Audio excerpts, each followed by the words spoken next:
아시죠? 우리 떠올려 보셔요.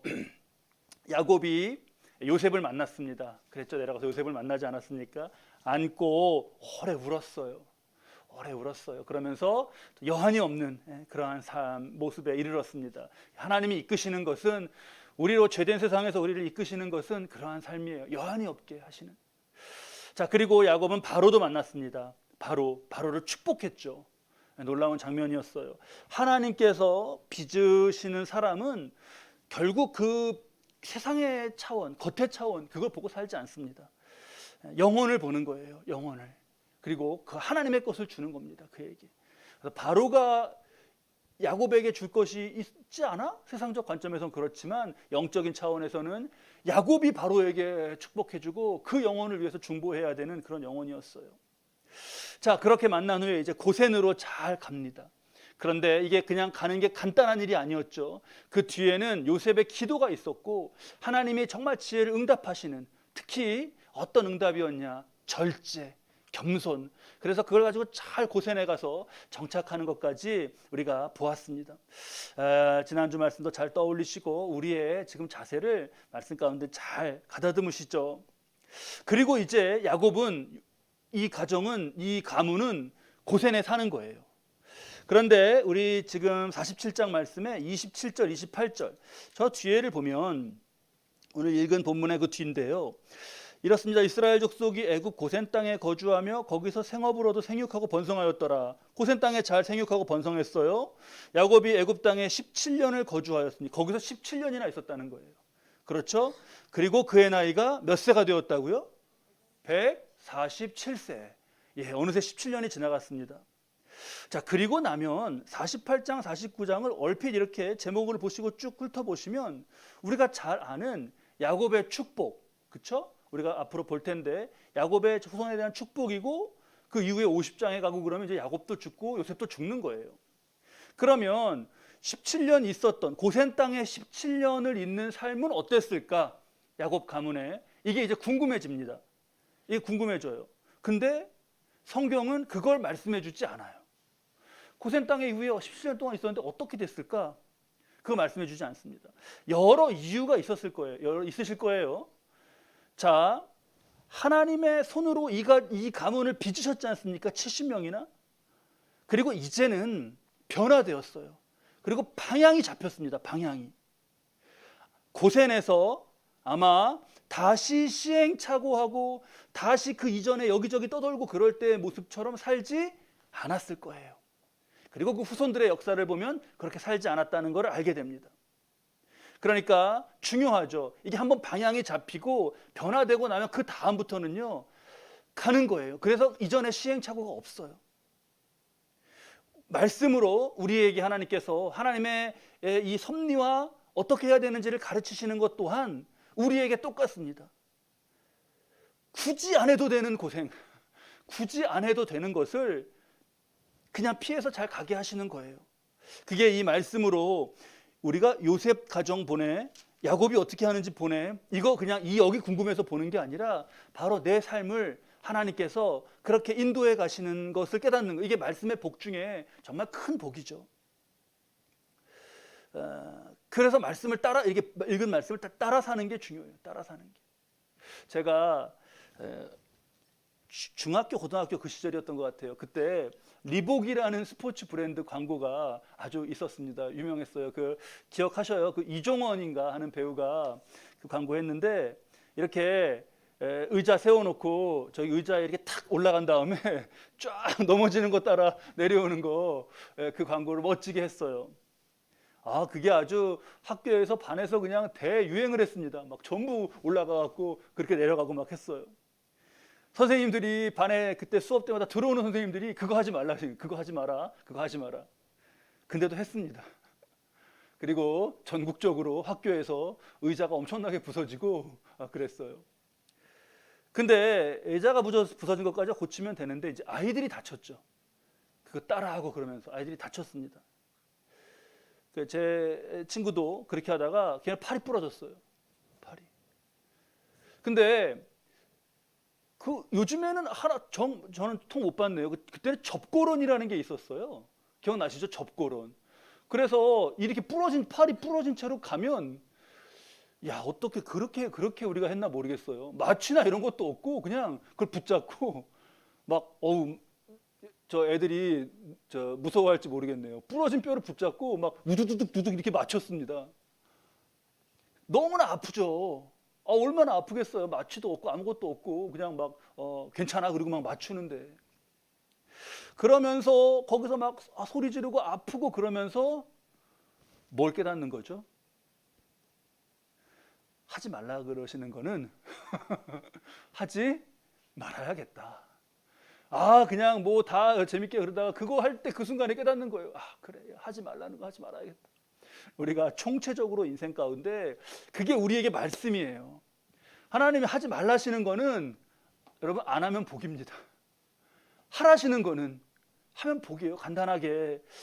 그렇습니다. 그래서 이 가정이, 이 가문이 이후에 살아가면서 차손 대대로 고생해서 잘 살아가요. 이걸 배운 거죠.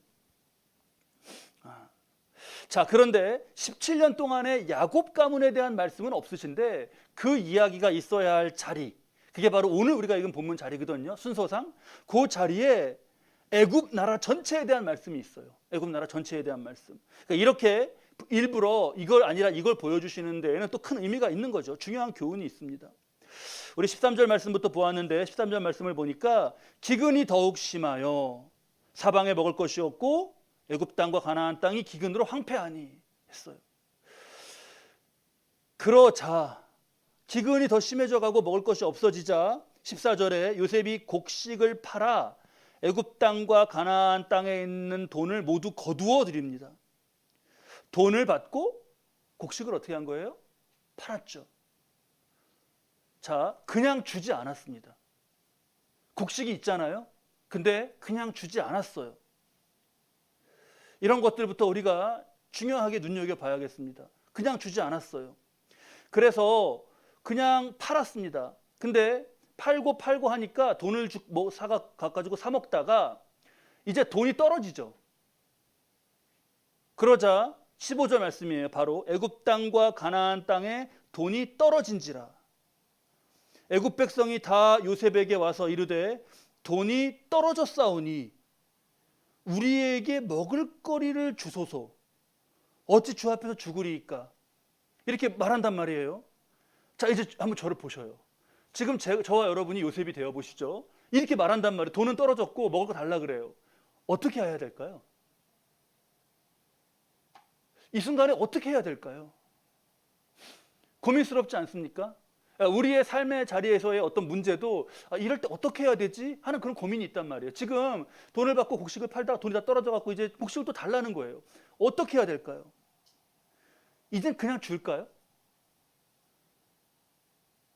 아니면 없다고는 하는데 그래도 돈을 가져와야 주겠다 이렇게 말할까요?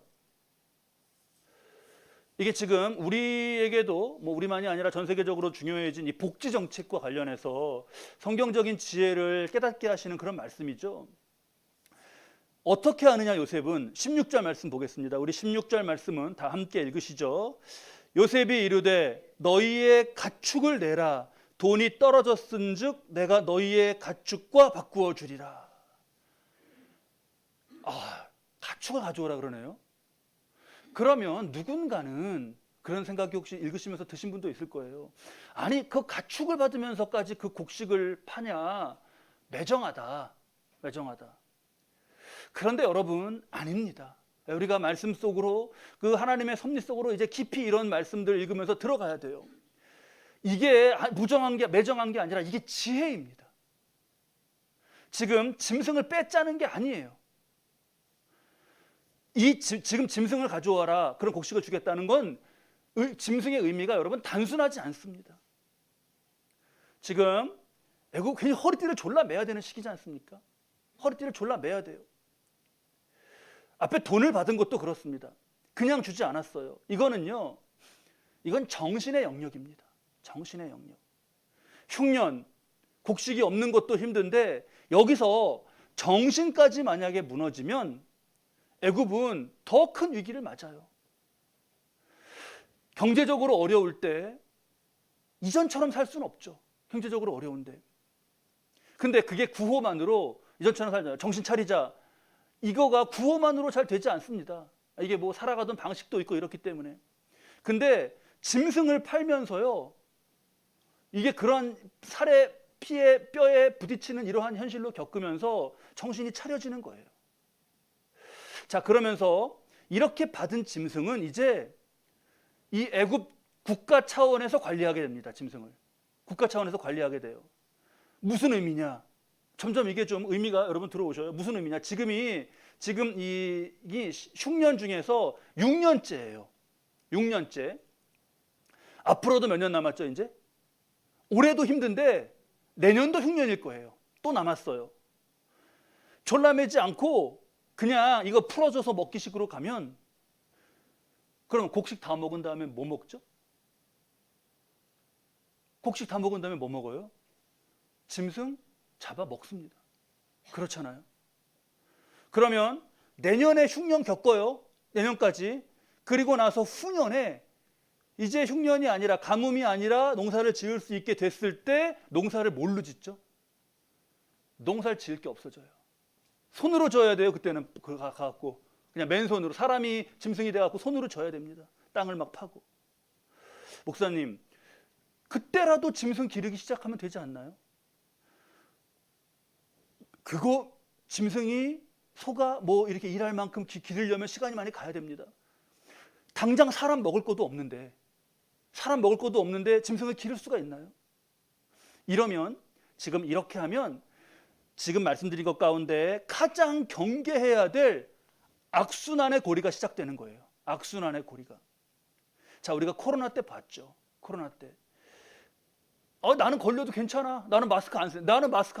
나는 괜찮아. 걸려도. 그래요. 그랬어요. 초기에.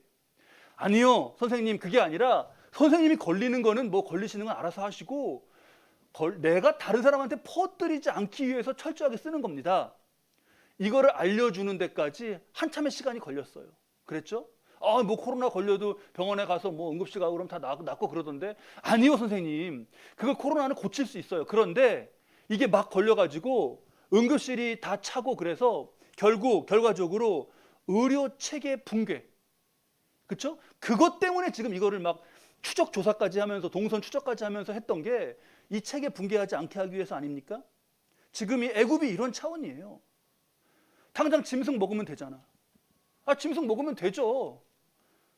근데 오늘은 살 수 있습니다. 근데 그러면 뭐가 없어요? 내일이 없어요. 내일만 아니라 농경사회로 일어났던 이 애굽의 이 시스템이 붕괴되는 거예요. 시스템이. 요셉이 그냥 곡식을 막 주지 않고, 또 짐승 받는 거 됐다 그냥 주고 이러지 않은 건 지금의 위기만 대처하는 것만이 아니라 이 시스템을 보존하고 미래를 대비해가는 것이었어요. 여러분, 그거 보이시나요? 이제 이겁니다. 말씀은 그걸 드러내주고 계셔요. 우리에게. 근데 우리가 지금 시대에 코로나 터지고니까 막 사람들이 막 혼란에 빠지고 난리가 났단 말이에요. 뭐 잘못한 어떤 나라들은 막 의료 시스템 다 붕괴되고 막 그랬어요. 지금 많이 배웠다고 하는 이때도 그런데, 그러면 어떻게 이 시대에 요셉이 이 힘든 6년째, 흉년이 계속돼 6년째가 온 이때 눈앞에 일 대처하는 것도 힘든데 오히려 이 위기의 미래까지 어떻게 이렇게 보고 이렇게 하나요? 어떻게? 여기서 이게 하나님의 지혜인 거죠. 이게 하나님의 지혜입니다. 이거는요, 다른 거로 설명할 수가 없어요. 우리에게 너무나 필요해요, 이 지혜가. 하나님의 이런 지혜를 여러분, 우리 삶에서 얻으시기 바랍니다. 우리 일터, 우리나라, 국정 과제가 있고, 다 공무, 사회 문제 이런 게 있죠. 오늘은 말씀이 직업 윤리와 이런 국가 단위의 일을 좀 생각해 보게 되네요. 우리 시대 요셉이 필요해요. 요셉이요. 요셉 몇 명이에요? 요셉이 몇 명이죠? 뭐 당연한 걸 목사님. 요셉 한 명이에요. 한 명. 요셉. 한 사람을 통해서 이 나라가 살고 수많은 이들의 생명과 이 미래의 소망이 달라지는 겁니다. 자, 우리의 삶의 자리에서 저와 여러분이 바로 그 한 명이 되시기 바랍니다. 우리의 자녀들, 우리 함께 예배드리고 있는, 그리고 우리가 기르는 자녀들이 그 한 명이 되기를 바라요. 우리나라도 지금 뭐 정책에 따라서 무상이냐 유상이냐 이런 게 또 다르죠. 구체적인 정책마다 다르고 정파마다 주장하는 게 다르고 그렇습니다. 거기에 뭐 어떤 쪽을 말하는 것이 아니라 우리가 그런 일을 분별할 때 말씀의 지혜가 거기에 담겨 있어야 돼요. 조금 오해가 있을 것 같아서 이런 오해 있을 것 같아요. 목사님, 교회가 사랑을 말하고 생명의 소중함을 제일 정말 가장 중요하게 그렇게 말씀하시는데 무상복지 같은 걸 지지해야 되는 거 아닙니까? 이렇게 또 말씀하시는 분도 있어요. 근데 여러분, 사랑을 말하고 생명의 소중함을 말하는 것이 맞아요. 맞아요. 요셉이 여러분 지금 사랑이 없고 생명을 무시합니까? 그게 아니잖아요. 오히려 그게 중요하기 때문에 지금만이 아니라 내년, 후년 영속적으로 이 사랑과 생명의 가치를 지켜갈 수 있는 그러한 지혜를 구하는 겁니다. 이거 요셉의 이 자리에 만약에 이런 것 없는 실력 없는 사람이 하나 앉아 있었다고 생각해 보십시오, 여러분. 얼마나 결과가 완전히 달라지는 거예요. 어떻게 되겠습니까? 우리가 이렇게 세계적으로도 보면 우리나라처럼 이렇게 일어나 가다가 뭐 남미의 나라도 그렇고 이렇게 막 많이 꼽잖아요. 일어나 가다가 완전히 막 주저앉고 악순환에 빠진 그런 게 있어요. 그런 나라들이 있어요. 그런 나라들이 있어요. 못 태어나옵니다. 아르헨티나 같은 나라 지금 경제 위기 가운데 못 태어나요. 국가 부도 사태가 났잖아요. 그게 막 국제적으로는 놀라는데 그 나라 사람들 안 놀래요. 왜 안 놀래요? 10번째래요. 그 놀라질 않아요. 그냥 그 악순환 속에 계속 도는 거예요. 근데 이런 국제 문제나 이런 것뿐만 아니라 우리 정말 지혜를 구해야 되겠어요. 이거 지금 요셉이 아닌 사람 앉아 있으면요, 뭐 그 해 풍족하게 먹습니다. 그런다고 그 해에 당장 문제 안 생겨요. 근데 문제는 진짜 위기는 언제 생기죠? 7년 끝나고 8년, 9년, 10년 이제 시스템이 붕괴된 후에 그때 회복할 수 없는 문제가 생기는 거예요. 우리 가정과 일터와 내 삶을 두고 말씀을 한번 잘 적용해 보셔요. 자, 우리 이제 빌립보서 말씀 한번 볼까요? 우리 앞에 빌립보서 1장 9절 말씀인데요. 우리 한글로 성경된 부분 함께 읽으시죠. 내가 기도하노라 너희 사랑을 지식과 모든 총명으로 더 풍성하게 하사. 사랑이죠. 사랑 중요하죠. 근데 거기에 무엇이 필요해요? 지식과 총명이 필요한 거예요. 총명. 지금 우리 요셉의 이 장면에서는 특히 총명입니다. 총명. 총명은 영어 성경은 그 NIV 버전 보면 제가 마지막에 밑줄 그어놨는데요. 인사이트라고 옮겼어요. 인사이트. depth of insight. 인사이트는 그 밑에 설명 보시면 인이란 말과 사이트란 말의 합성이에요. 안은 안 보인단 말이에요. 가려져 있는 거. 거기를 사이트, 보는 거예요. 그래서 통찰이라고 또 생각하면 됩니다. 총명, 통찰. 지금 여러분 안 보여요. 다음 이거 어떻게 해야 되나 안 보여요. 근데 그걸 보는 거예요. 가려져 있는 거를. 내일이 안 보이죠. 근데 그걸 여기서 기도하면서 정말 그걸 보는 거예요.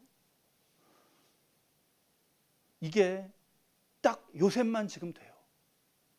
그러니까 애굽의 운명이 요셉에게 달려 있습니다.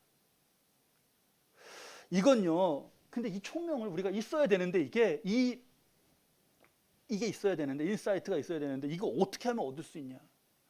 이게 너무나 얻고 싶어요. 어떻게 하면 얻을 수 있냐?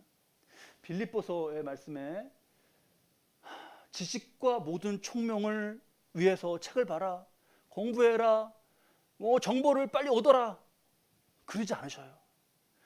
그것도 해야죠. 공부도 하고 책도 보고 지식에 떨어지지 않게 뒤처지지 않게 정보를 얻고 그래야겠죠. 흐름을 쫓아가야 됩니다. 이건 당연히 해야 돼요. 뭐 이거 안 하면서 뭐 나는 그냥 믿음이 좋아 그러면 그 믿음 잘못 갖다 붙인 거잖아요. 그런데 세상의 지식과 정보 차원만이 아니에요. 지금 이거는 저기서 지금 너희 사랑을 지식과 모든 총명으로 더 풍성하게 하사. 그러면 어디서 얻는 거예요? 숨겨져 있는 주체가 누구예요? 하나님이에요. 이거는 다른 답은 없습니다. 이 총명은 하나님이 알려주셔야 돼요. 그거밖에 없어요. 다른 길이 없습니다. 바울도 기도하자. 내가 기도하노라. 내가 세계 사전 전집 보내노라. 너희 돌려가면서 읽어라. 그러지 않았어요. 내가 기도한다. 기도하고 더 영적인 집중력을 갖고 하나님 통찰이 필요합니다 하고 매달리고 말씀 보고 더 말씀 집중해서 보고 말씀에 비춰서 우리 삶을 풀어가지는 것을 하나님의 역사를 보고 하는 데서 답을 얻을 수 있는 거죠. 그렇게 지금 요셉이 해나가고 있어요. 자, 17절 말씀이죠. 양떼와 소떼 나귀를 받고 그들에게 먹을 것을 주되 곧 그 모든 가축과 바꾸어서 그 해 동안에 먹을 것을 그들에게 줬어요. 가축을 받고. 자, 18절 말씀으로 가시죠. 어떻게 됐죠? 그 해가 다 가고 새 해가 되매. 그럼 이게 몇 년째예요? 몇 년째예요? 7년째죠. 6년째 짐승 다 받고 이렇게 보셨고 7년, 여기서 새해는 7년째예요. 자, 새해가 되매 무리가 요셉에게 와서 그에게 말하되 우리가 주께 숨기지 아니하나이다. 우리의 돈이 다하였고 돈 다 했죠. 사느라고. 우리의 가축대가 주께 돌아갔사오니. 그렇죠? 가축도 냈죠. 이제 어떻게 돼요? 주께 낼 것이 아무것도 남지 아니하고 우리의 몸과 토지뿐이니이다. 몸, 지금 이거 배고픈 몸과 황폐한 토지뿐입니다. 이제 어떡합니까? 여러분, 우리 다시 요셉이 되어보시죠. 이제 어떻게 해요? 작년보다 더 막막하네요. 이제는 어떡합니까? 자, 이럴 때가 총명을 구할 때예요. 이럴 때가 막막해요. 지금 어떻게 해요? 야, 이거 답이 없다. 바로에게 가볼까? 바로에게 가면 바로는 요셉만 바라보고 있어요. 전부 요셉만 바라보고 있어요. 이게 여러분, 누구도 어쩌지 못하는 상황은요, 누구에게 가서 물어볼 것도 없고 누구도 어쩌지 못하는 상황은 그건 하나님이 부르시는 겁니다. 바로가 해결할 수 있으면 바로가 해결했죠. 그거 뭐 요셉에게 맡기지도 않았습니다. 뭐 석박사가 애굽에 얼마나 많겠어요. 우리가 혹 맞게 되는 어려움의 때 하나님이 우리의 믿음과 우리의 기도와 말씀과 이것으로 살아가는 것에 대해서 이때 더 집중력 있게 부르시는구나, 이렇게 새겨야겠어요. 기도가요, 여러분, 그렇기 때문에 좀 시간이 날 때 하고 그러는 게 아니에요. 그런 말들이 있어요. 시간 날 때 하고 없을 때 못 하고, 이게 아니에요. 말씀이 아주 한가할 때 좀 말씀 보고 그러는 게 아닙니다. 절박해요, 지금 기도와 말씀이. 몸과 황폐한 토지만 남았습니다. 막 다 와갖고 그래요. 이거 어떻게 할 겁니까? 이 사람들 앞에 어떻게 해요? 요셉도 지치지 않았을까요? 7년째 이러는 건데 계속 지금. 근데 여러분, 참 이때 이럴 때 요셉이 너무 반가운 말을 들어요. 그게 뭐냐 하면 19절 말씀입니다. 자, 우리 19절 말씀 함께 읽으시죠. 우리가 어찌 우리의 토지와 함께 주의 목전에 죽으리이까? 우리 몸과 우리 토지를 먹을 것을 주고 사소서. 우리가 토지와 함께 바로의 종이 되리니 우리에게 종자를 주시면 우리가 살고 죽지 아니하며 토지도 황폐하게 되지 아니하리이다. 자, 땅을 팔면, 우리가 땅을 주의 목전에 땅과 함께 죽을 수 없습니다. 우리 토지를 사주십시오. 그리고 종자를 달래요. 종자 씨앗이에요. 그거 뭐 하겠다는 거예요? 심고 농사를 짓겠다는 거죠. 이 말이 할렐루야인 거예요. 이 말이, 여러분, 이 말이 할렐루야인 거예요. 앞서 무상으로 그냥 막 주지 않고 돈 받고 이렇게 하고 그랬던 거에 대한 열매, 그 효과를 여러분 이렇게 보는 겁니다. 이 자립심이요, 이렇게 해볼랍니다 라고 하는 자립심이 얼마나 중요한지 모르겠어요. 이거 의지잖아요. 이거 여러분 교육 시켜보시고 이런 분들은 너무 우리 다 계셔갖고 잘 아실 거예요. 사람을요, 가르치고 끌어주고 이러는 게 쉽지 않습니다. 근데요, 하고자 하는 사람은 그래도 진척과 발전이 있어요. 근데 제일 힘든 게 뭐냐? 하고자 하는 마음과 의지를 갖게 하는 건 이건 정말 힘들어요. 그래서 이게 막 땡겨주다가 땡기던 사람이 힘들어요. 근데 흉년의 7년차 가장 힘들고 지쳤을 때 그 앞에 정말 하나님께 총명을 구하면서 돈 주고 팔고 짐승 받고 팔고 그러면 욕도 먹었겠죠. 욕하는 사람 없었겠어요? 저렇게 판다 있으면서. 근데 인기에 연연하지 않고 요셉이 그렇게 총명으로 했던 일에 대한 결실로 이게 거쳐지는 거예요. 지금 결실로. 우리 갈라디아서 6장 9절 말씀 이 순간에 봐야겠습니다. 갈라디아서 6장 9절 말씀 우리 함께 읽으시죠.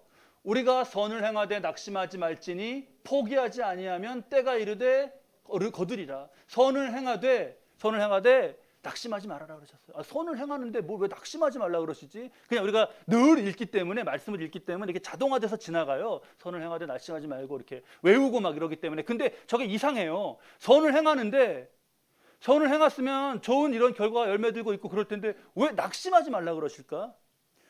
이거는 이 땅에서 우리가 선을 행해보면 압니다. 행해보면 알아요. 그 결과가 팍팍 나타나고 그러나요, 여러분? 그게 그렇지가 않더라고요. 그래서 선을 행하고자 할진데, 안 할 거면은 뭐 그냥 있고, 행하고자 할진데 각오를 뭘 해야 되냐? 뭘 해야 되죠? 낙심하지 말자.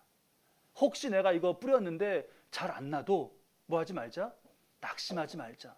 그래서 말씀이 그런 거예요. 그래서 자, 여기서 낙심하는 거, 부정적인 생각하고 그걸 입으로 대내고 이거 봐 또 달라 그래, 지친다, 이렇게 되면 안 돼요. 이거 부정적인 게 꽉 차면요, 여러분, 이게 싹이 나는 거, 열매가 맺히는 게 안 보여요. 그러면 여기서 지금 그렇게 빠질 만한 게 딱 있어요. 19절 말씀 보면, 자, 19절 말씀 보면 그 중간에 우리가 토지와 함께 바로의 종이 되리니 우리에게 뭘 달라고요?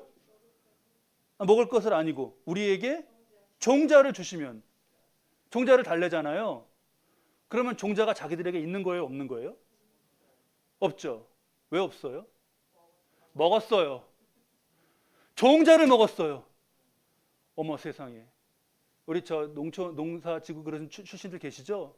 농부는 굶어 죽어도 종자를 베고 죽는다. 여기다 승희, 종자를 먹으면 어떡해? 이게 씨앗이, 이게 나는 죽어도 내 자손과 어쨌든 살아남은 사람 씨앗 심어갖고 먹어야 될 씨앗인데 그것도 먹어버렸대요. 야, 이쯤에선 낙심하시죠 뭐. 종자 먹었다고 그러는데 낙심이 안 됩니까? 야, 그걸 먹어. 그러니까 앞에 짐승 사드리길 잘했어요, 안 잘하셨어요? 이게 뒤에 가서 맞아 들어가잖아. 짐승 그대로 놔뒀으면요, 짐승 다 먹고 종자 다 먹고 그러고 왔단 말이에요. 그래서 이게 하나님이, 그래서 내가 왜 욕을 먹으면서 이렇게 해야 돼? 이 뜻이 있으시구나. 요셉이 내가 이거 나도 짐승 걷어가는 놈이라고, 짐승 파는 놈이라고 왜 내가 욕을 먹어야 돼? 이게 하나님 뜻이 있으신 거예요. 자, 그러니까 눈이 콱 가려져 갖고 이거 여기에 종자 없는 거에 빠지면 안 되겠어요. 지금 여기서 지금 통찰은 뭐예요? 통찰은 봐야 될 거는 속을, 인사이트 안을 봐야 될 건 이들의 마음 속에 뭐가 있다라는 거예요? 의지가 있다. 의지가 있다. 그럼 된 거예요. 이거 불꽃을 살려간 거예요. 곡식이 창고에 얼마나 남았냐 그거 측정하는 것보다 더 중요했던 건 의지가 남아 있느냐 안 남아 있느냐를 보는 거였습니다. 자, 그렇습니다. 그래서 20절 말씀 가면요, 바로 말씀이 어떻게 이어져요? 그러므로 그냥 여기에는 뭐 요셉이 기도해보고 막 그냥 할렐루야, 이게 드디어 열매가 맺히는구나. 그러므로 요셉이 애굽의 모든 토지를 다 사버립니다. 사요. 바로의 소유가. 그리고 21절 22절 보면 이 땅 저 끝에서 저 끝까지 백성들을 성읍으로 옮기고, 또 뭐 제사장의 토지는 그냥 두고 뭐 이런 식으로 추가 조치를 해요. 자, 이렇게 했어요. 지금 계속 이 지혜가 어떻게 흘러가나 보시죠. 그러면서 23절 말씀에 종자를 주죠. 그러면서 여기 종자가 있으니 너희는 그 땅에 뿌려라. 농사를 짓게 하는 거예요. 그리고 우리 24절 말씀인데요. 24절 말씀 함께 읽을까요? 추수의 5분의 1을 바로에게 상납하고 5분의 4는 너희가 가져서 토지의 종자로도 삼고 너희의 양식으로도 삼고 너희 가족과 어린아이의 양식으로도 삼으라. 5분의 1이 세금이네요. 그게 몇 프로죠 이게? 20%죠. 20% 세금이죠. 많아요 저거요. 20% 세금? 많아요. 근데 당대의 기준으로 봤을 때는, 그리고 이렇게 되게 위기를 맞고 나라가 그랬을 때는 세금을 60, 70%까지 막 걷었어요. 일본도 에도 시대 막 전쟁하고 이럴 때 세금이 막 엄청났어요. 그럼 빨리 넘겨야 되니까 이거를. 지금 국가의 대위기임에도 불구하고 20%면 안정됐을 때 정도예요. 안정됐을 때 정도. 이렇게 해서 자립하는 체제를 만듭니다. 자립하는 체제를. 참 이게 여러분 지금 대흉년이에요. 죽는다 그럴 때 안에 자립하는 체제를 만들고 있어요. 이게 진정한 복지죠. 이게 진정으로 살리는 겁니다. 뭐 요즘에 일하는 복지 이런 말도 있고 하더라고요. 일하는 복지. 그렇다면 맞아요. 그렇게 이름 짓나면 그렇게 짓겠어요. 제가 예전에 또 교회 그 앞에 공원이 있었습니다. 이렇게 공원이. 근데 이렇게 이따 유심히 보니까 거기 어르신들이 이렇게 오셔가지고요. 조끼 이렇게 다 비슷하게 똑같이 입으시고 청소를 하시더라고요. 공원에 이렇게 모두 주우시고 이렇게. 그래서 일하시는구나 했는데 봤는데 그게 그 공공근로였어요. 그 지자체에서 하는 공공근로. 가만히 보니까요. 일을 하시긴 하시는데 주로 많이 좀 쉬셔요. 주로 많이 좀 쉬셔요. 그래서 또 우리 교회 거기 권사님도 계셨어요. 그래서 제가 나중에 여쭤봤습니다. 권사님 그렇게 하시던데 거기 오셔갖고 좀 몇 개 주우시고 많이 앉아서 얘기하시고 쉬시던데요. 그랬더니 막 웃으셔요. 맞아요, 목사님. 그렇게 모여서 조금 줍고 봉지 그냥 조금 이렇게 줍고 주로 여기 앉아 있고 뭐 그런다고 웃으면 그러시더라고요. 근데 그러는데도 지자체에서 감독을 세게 하거나 막 체근하거나 그러지 않아요. 자, 공공근로 이렇게 이름을 붙였지만 실은 복지 정책인 거예요. 그렇죠? 내용적으로. 근데 복지 정책인데 그냥 찾아가서 주는 게 아니라 밖으로 나오시게 하는 거예요. 그러니까 이거는 또 건강 정책이에요. 보건 정책이에요. 적게라도 일하시고 근데 대가를 후히 드리는 거죠. 이게 여러분 사랑과 총명, 사랑과 빌립보서의 사랑과 총명이 더하여진 형태의 그런 성경적 정책으로 우리가 볼 수 있잖아요. 그러면 귀하게 느껴졌습니다. 귀하게. 이게 굉장히 중요해요. 인간의 삶에 있어서 이 내면적으로 굉장히 중요한 거 자존감 아닙니까? 자존감을 힘있게 하는 것, 대표적으로 그 자존감을 세우고 힘있게 하는 건 뭐냐 하면 일과 역할이에요. 일과 역할. 어쨌든 미약하든 어쨌든 이거에 힘을 잃는 게 외적 흉년보다 더 무섭습니다. 어떻게 이렇게 하나님의 총명은 이런지 모르겠어요. 이걸 지금 생명을 단지 흉년만 넘기는 게 아니라 그 심령을 살리시는 거잖아요. 21절 말씀에 요셉이 애굽 땅 이 끝에서 저 끝까지 백성을 어디로 옮겨요? 성읍들로 옮기죠. 가뜩이나 가뭄도 힘든데 이거 밖에 왜 저기 멀리서 성에 공식 얻으러 왔다가 또 받아가지고 또 가다가 그러면 오며 가며만 벌써 몇 끼 먹어요? 그 아깝게 얻은 거 오며 가며만 그렇게 먹어요. 아예 성읍을 옮겼어요. 이게 보통 때도 하기 힘들었던 도시화라고 하는 그런 국정 과제가 진행이 되는 거예요. 흉년을 그냥 간신히 목숨만 부지하면서 넘어가는 게 아니라 시스템이 붕괴되지 아니하게 하고 붕괴가 뭐예요? 지금 더 도시화 국정 과제까지 진행해 가네요. 자립심이나 정신의 영역에서도 지탱하게 하고 미래를 준비하며 넘어갑니다. 이게 하나님의 총명이에요. 그러니까 이 총명을 어찌 우리가 사모하지 않을 수가 없습니까? 이상하네요. 어찌 이 총명을 사모하지 않을 수가 제가 없습니까라 그러지 않았어요? 있습니까라 그랬어요? 총명을 사모하지 않을 수가 있어요, 없어요? 있습니까가 돼야죠. 어찌 사모하지 않을 수가 있어요. 자꾸 없어요가 나오려고. 총명을 사모하지 않을 수가 없어요. 여기 매달리지 않을 수밖에 없습니다. 저는 말씀 묵상하면 거듭 이게 너무 재밌게 느껴져요. 이걸 한 명을 통해서 하셨어요. 한 명을.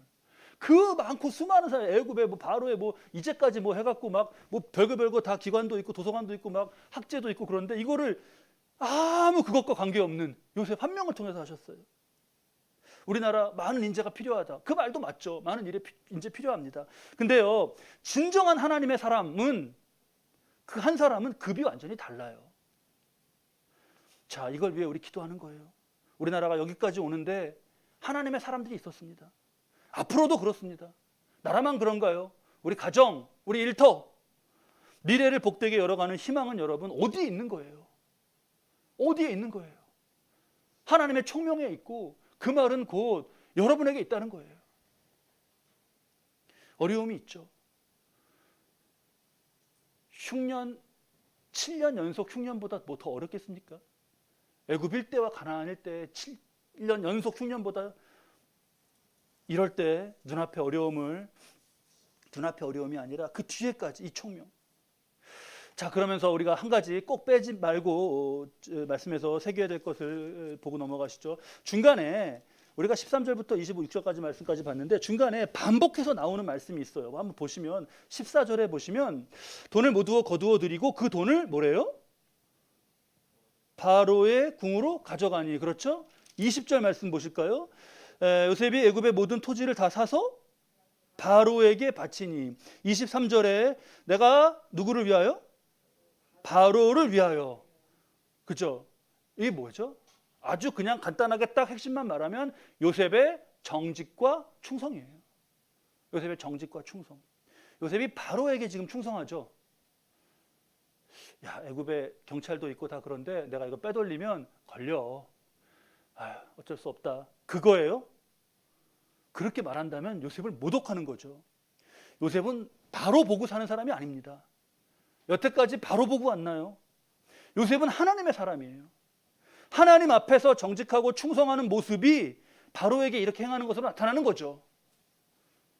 직장생활, 우리의 사회생활 가운데 만약에 위로 우리가 섬겨야 될 대상이 있다면 정직과 충성으로 섬기는 거예요. 우리가 이런 감각이 있어요. 나는 신앙생활하는 분들이 나는 하나님 섬기지 사람을 섬기지 않아. 이런 게 우리의 믿음의 고백 가운데 있단 말이에요.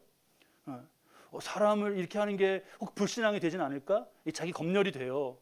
근데 사람을 봐서 그러는 게 아니잖아요. 사람을 보고 사람을 섬기는 게 아니잖아요. 하나님에게 충성하기 때문에, 하나님에게 정직하기 때문에 그에게 맡겨주신 일 안에서 윗사람에게 정직하고 충성하고 부정부패가 없는 거죠. 그러니까 애굽 사람들의 요셉 존경의 뒤에는 이러한 모습이 있어요. 자, 존경도 존경이에요. 영적으로 짚어야 될 거. 정직은 하나님 주시는 총명과 직결되기 때문에 중요합니다. 존경받자고, 나 이렇게 깨끗한 사람이야, 존경받자고가 아니에요. 너무너무 총명이 중요하잖아요. 지금 보니까 여기다 우리 목숨을 걸어야 된단 말이에요. 하나님의 총명에. 근데 이 총명은 나의 정직과 직결되어 있어요. 왜 그러냐? 정직을 잃으면 총명도 잃어요. 인간이요, 정직을 잃으면, 거짓말하고 그러면 하나님을 어떻게 해요? 피해요. 애들 당장 보셔요. 애들 거짓말하고 나면 그 다음부터 마주 못 봐요. 이게 영적인 성질이에요. 우리 몸의 성질. 아담과 하와가 하나님 앞에 거짓말하고 나니까 어떻게 돼요? 피하죠. 이게 영적 성질이에요. 어쩌다가 저는 그런 사람 봤어요. 분명히 그게 성질인데 이 성질을 막 이것까지도 위선으로 덮으면서 정직하지 않으면서 막 하나님께 간다 그래요. 그런 사람은 어떻게 해야 되는 거예요? 그런 사람은 하나님이 피하셔요. 그런 사람 하나님이 안 피하시겠어요? 하나님과 어쨌든 결과적으로 멀어졌는데 총명이 임할 수 있습니까? 없잖아요. 멀어졌는데 어떻게 총명이 임해요? 그래서 정직과 총명은 뗄 수가 없습니다. 우리 많은 것을 오늘 말씀 가운데 우리에게 주시네요. 말씀을 다 새깁니다. 우리가 하나님께서 총명을 구하고 사모하라 그러셔요. 그래서 기도로 구하고 영적인 집중력을 잃지 않고, 상황 가운데 영적인 집중력을 잃지 않고, 하시라는 건 하고 하지 말라시는 건 그냥 안 하고, 그게 불필요한 고생을 없애는 겁니다. 정직과 같은 문제에 절대적으로 우리가 예민해야 되고요. 그래서 이 7년 가장 힘들 때 부정적인 생각, 말 스스로 어둡게 하면 그러면 안 되고요. 하나님의 희망의 싹이 나고 있는 거, 그 마음속의 의지를 보고 그걸로 해서 또 나아갔던 거, 이렇게 우리가 인사이트, 하나님 주시는 그런 눈이 떠서 그 총명 가운데 행하시는 가운데 저와 여러분, 가정, 일터, 관계, 사회, 이 나라 전체에 정말 요셉과 같은 그 한 사람이 저와 여러분이 되어서 하나님의 복된 그런 미래로 나아가실 수 있기를 주님의 이름으로 축원합니다. 기도하시죠. 아버지.